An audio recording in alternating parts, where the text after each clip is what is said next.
নমস্কার বন্ধুরা, রমা কুকিংয়ে সবাইকে স্বাগত। আজ আমি খুবই সহজ একটা রেসিপি দেখাবো, ডিমের কালিয়া।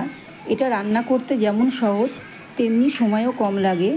ডিমের কালিয়া গরম ভাত, রুটি, পরোটা অনেক কিছুর সাথেই পরিবেশন করা যায়। চলুন তাহলে ডিমের এই সহজ রেসিপিটা দেখে নিই।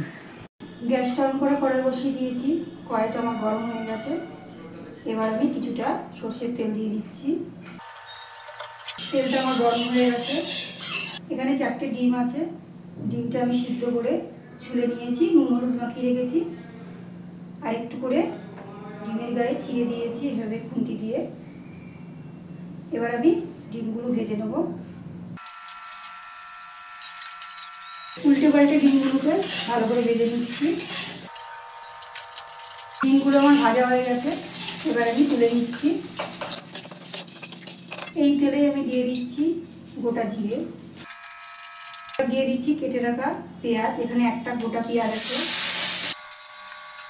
পেঁয়াজগুলো হালকা করে ভেজে নিচ্ছি। পেঁয়াজগুলো আমার ভাজা হয়ে গেছে।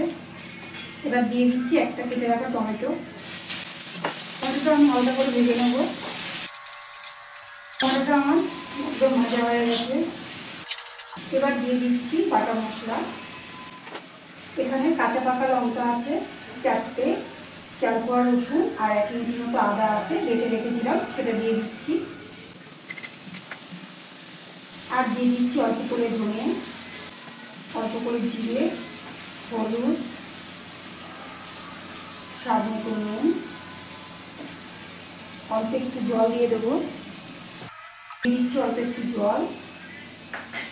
এবার আমি মশলাটাকে ভালো করে কষিয়ে নেব। মশলাটা আমার কষানো হয়ে গেছে। মশলা থেকে একদম তেল ছেড়ে দিয়েছে। এবার আমি দিয়ে দেবো ভেজে রাখা ডিমগুলো। দিয়ে দিচ্ছি অল্প করে জল। ডিমের সাথে আমি মশলাগুলো আবারও একটু ভালো করে কষিয়ে নেব। ভালো করে আমার মশলাগুলো কষানো হয়ে গেছে। এবার আমি দিয়ে দিচ্ছি জল এর মধ্যে। গ্যাসের ফ্লেমটাকে জোরে দিয়ে এবার আমি এটাকে ফুটিয়ে নেবো একটু। ফুটে গেছে। এবার আমি গ্যাসের ফ্লেমটাকে একদম লো করে একটু ঢেকে দিচ্ছি। ঢাকনাটা এবার আমি তুলে নিচ্ছি। এবার আমি এর মধ্যে দিয়ে দেবো গরম মশলা। গরম মশলা কিছু মিশিয়ে নিচ্ছি। আমার রান্নাটা একদম কমপ্লিট হয়ে গেছে।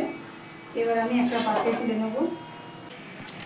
দেখুন আমাদের ডিমের কালিয়া একদম তৈরি। রেসিপিটা কেমন লাগলো জানাবেন। যদি ভালো লেগে থাকে তাহলে একটা লাইক, কমেন্ট, সাবস্ক্রাইব করে পাশে থাকবেন। ভিডিওটি শেষ পর্যন্ত দেখার জন্য অসংখ্য ধন্যবাদ।